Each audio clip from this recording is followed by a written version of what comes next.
Christianisme. Ok. Alors que je travaillais dans un moshi musulman comme un imam, comme un prêtre de la congrégation, une fois je prêchais dans la mosquée que Jésus-Christ n'est pas Dieu. Pour moi, Allah seul était Dieu. Et je crois qu'Allah ne s'est jamais marié, donc pas de fils pour Allah. Donc j'ai prêché là, que Jésus n'est pas Dieu. Alors quelqu'un m'a demandé qui est Jésus, de la foule, peut-être un musulman.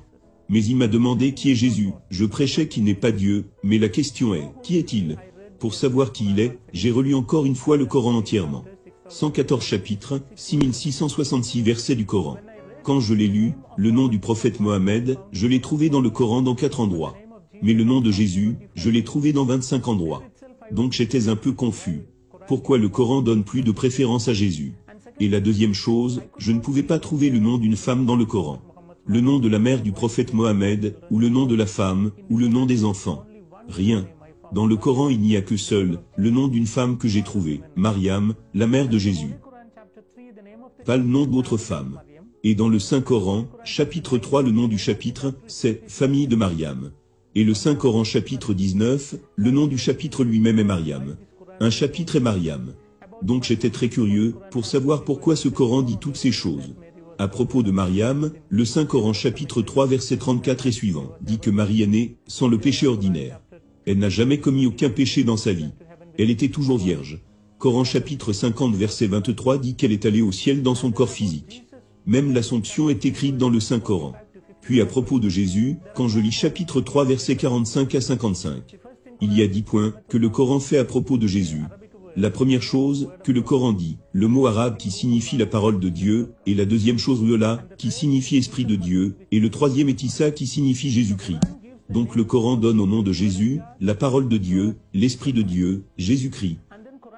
Puis le Coran dit que Jésus a parlé, quand il était très petit. 2 jours après sa naissance, il a commencé à parler. Le Coran dit que Jésus a créé un oiseau vivant avec de la boue.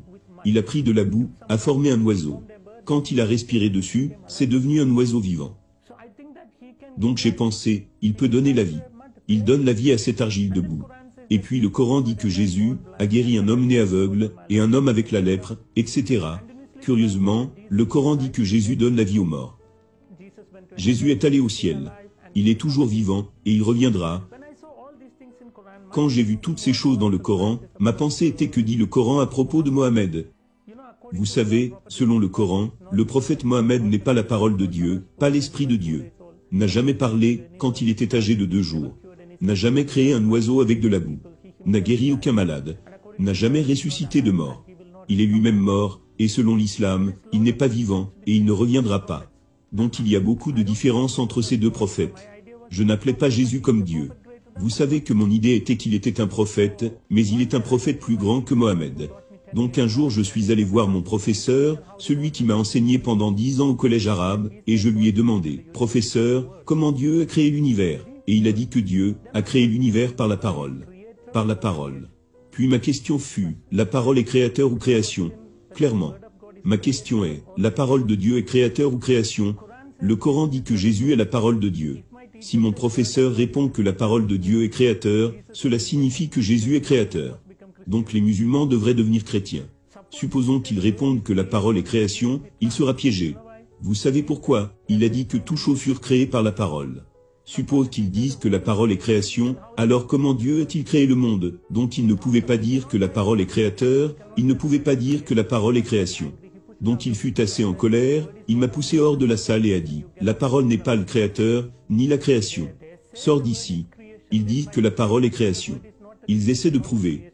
Ils disent que la parole n'est pas le créateur, n'est pas la création. Mais pas Dieu, pas Dieu.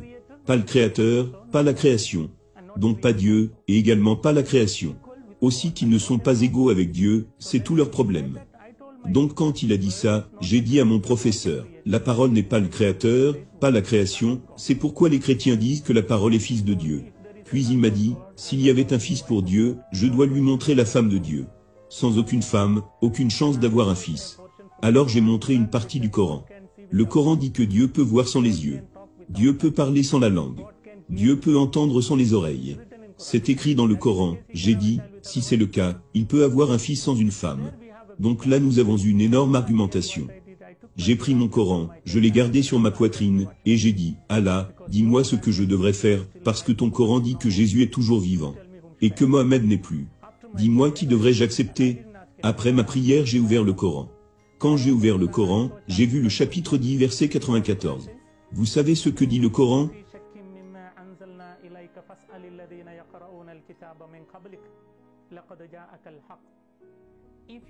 Si tu as un quelconque doute dans ce Coran que je vous ai donné, va et lis la Bible. Ou demande aux gens, à ceux qui lisent la Bible. La vérité est déjà révélée.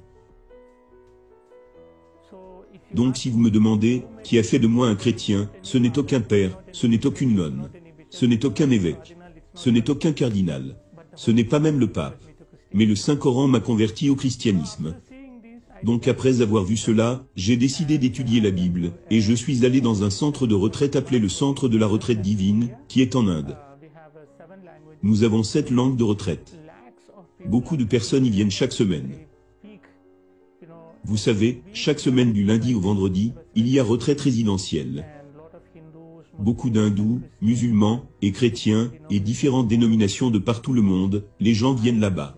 Donc je suis allé là-bas, pour faire mes études bibliques. C'est comme ça, que j'ai eu une relation avec le christianisme. Ok. Est-ce à ce moment-là, que tu as décidé de devenir chrétien? Ce n'était pas immédiatement après mon arrivée.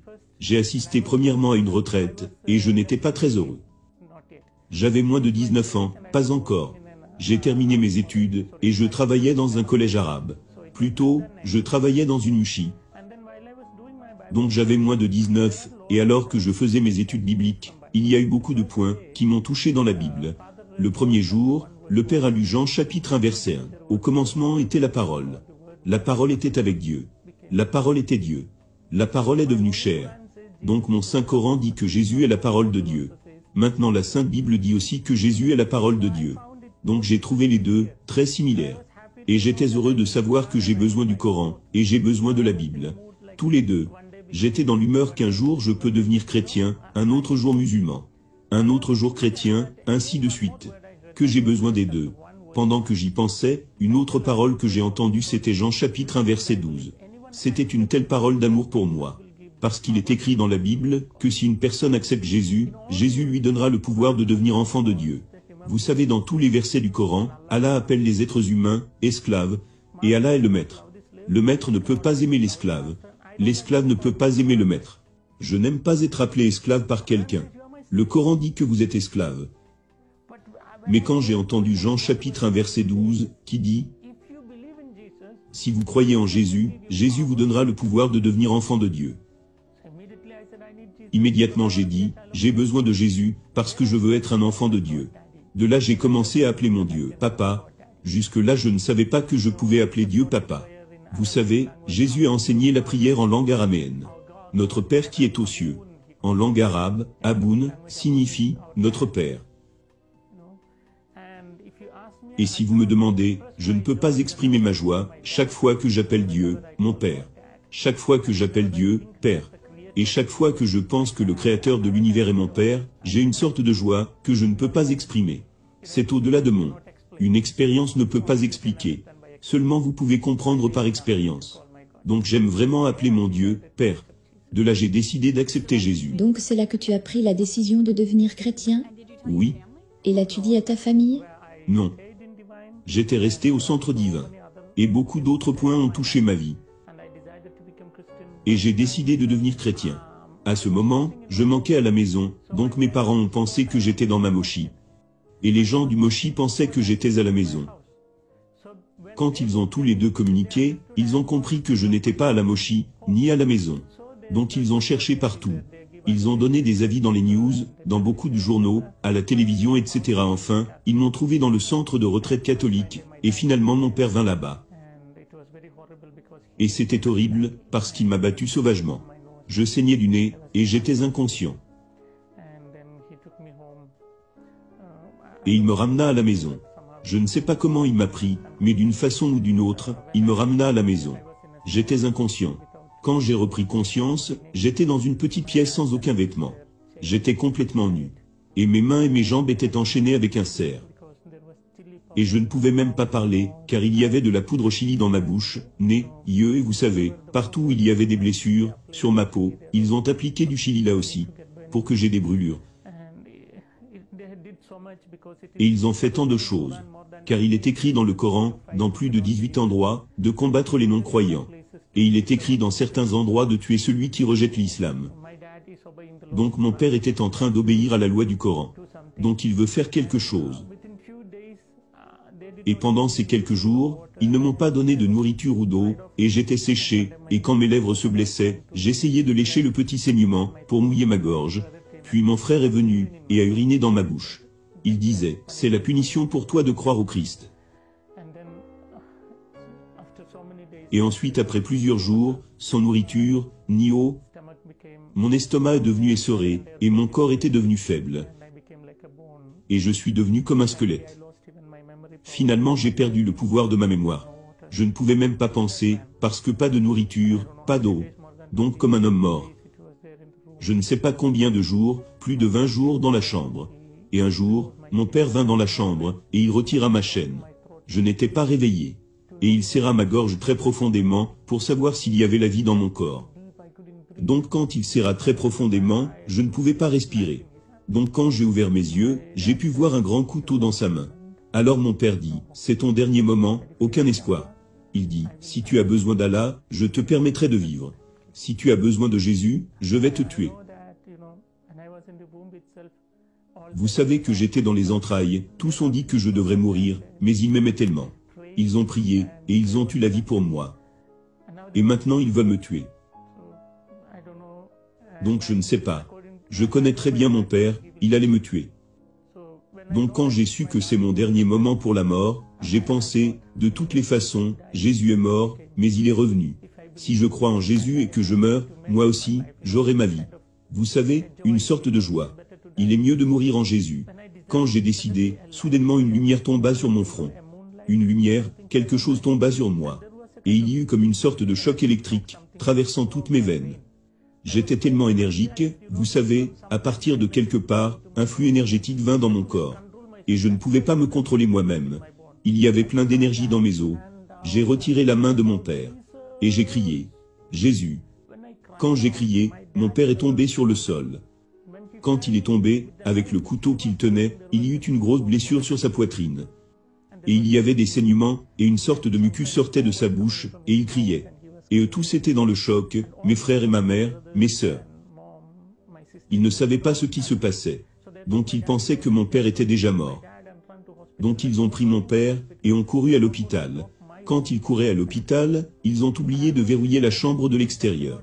Et j'étais dans une énergie que je ne peux pas vous expliquer, parce que j'étais squelettique, sans nourriture durant plusieurs jours, plus de 20 jours, squelettique mais très énergique.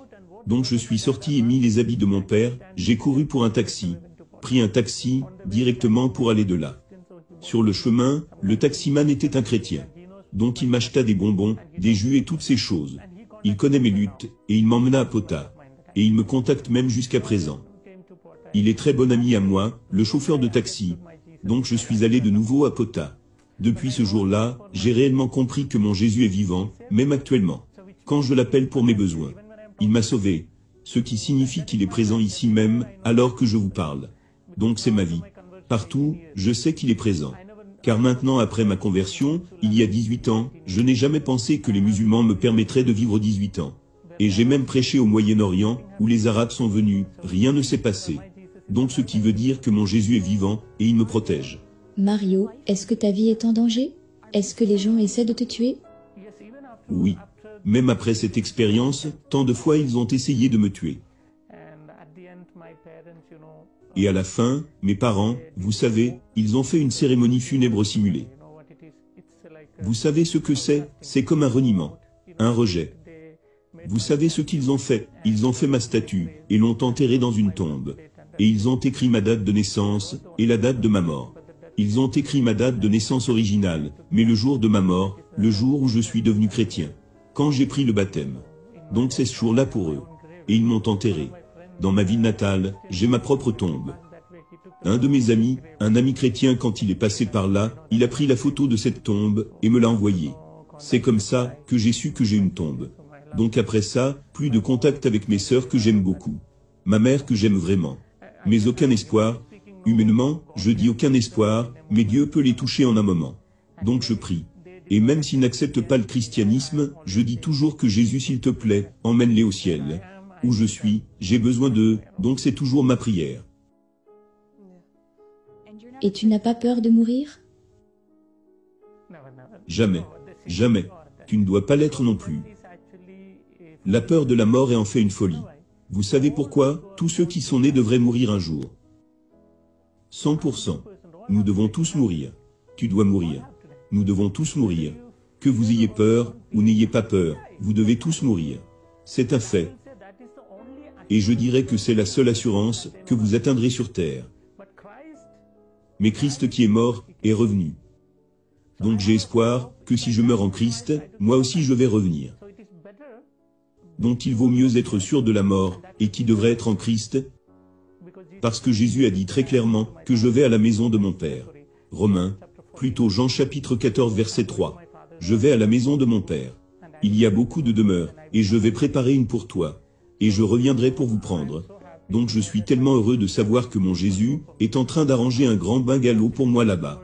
Quand il aura fini, il reviendra pour me prendre.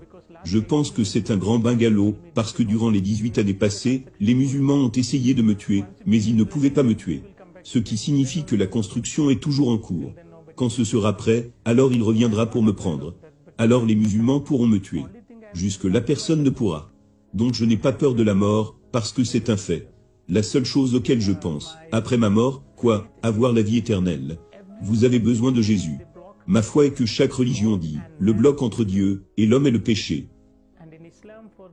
Et dans l'islam, pour le péché, ils offrent des animaux. Pour leur péché, ils sacrifient des animaux. Dans l'hindouisme, c'est la réincarnation, puis la réincarnation. Seulement dans le christianisme, Jésus lui-même a pris mon péché et ma punition, et il a enlevé ce péché de moi et il m'a rendu pur. Et il peut me livrer à Dieu le Père en disant, il est pur. Je l'ai purifié. J'ai enlevé toutes ses transgressions, et sa punition et ses péchés. Donc maintenant vous pouvez l'emmener au ciel. Donc Jésus est mon sauveur, il est un homme parfait, parce que je suis un homme, mon sauveur devrait être un homme. Et il est parfait pour Dieu, parce que j'ai besoin de la vie éternelle, uniquement Dieu peut donner la vie éternelle. C'est très simple de vous le dire, les conséquences du péché, c'est la mort. Les conséquences du péché sont la mort. Donc pour enlever la mort, ce que vous devez faire. Pour enlever l'obscurité, vous devez apporter la lumière. De la même manière, pour enlever la mort, vous devez apporter la vie. Quelle vie? Dans l'Ancien Testament, il donnait la vie des animaux, parce qu'il croyait en la vie dans le sang, et le sang animal. Et les musulmans font encore cela. Mais pour enlever ma mort, j'ai besoin de la vie éternelle, et où je peux obtenir la vie éternelle, seulement de Dieu, et cela est donné par Jésus à la croix.